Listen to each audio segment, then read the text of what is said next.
Thanks for joining me. Today I'm going to share a recipe for how I like to make a bagel schmear.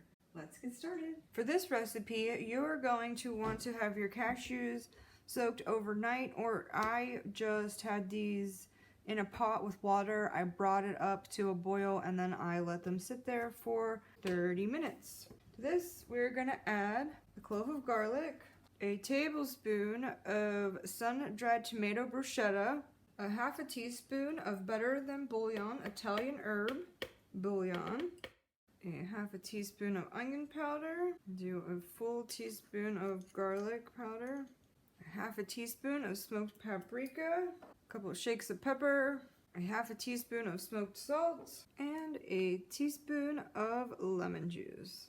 I'm going to get this all mixed up and then I will be back to show you. This has gone through one blending cycle.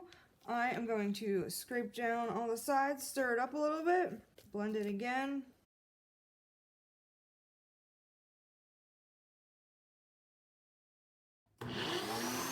I did not hit the button right on my iPad to record this, but I added 2 tablespoons of almond milk into this. It was just too thick and I want to be able to spread it on a bagel. I'm going to keep blending.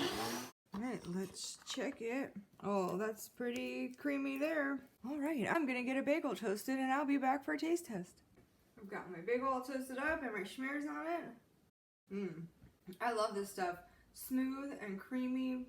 All the flavors blend so nicely. The bruschetta and the Italian better than bouillon. What a good combination. I hope you guys will give this a try. Like, subscribe, and come back and see me again.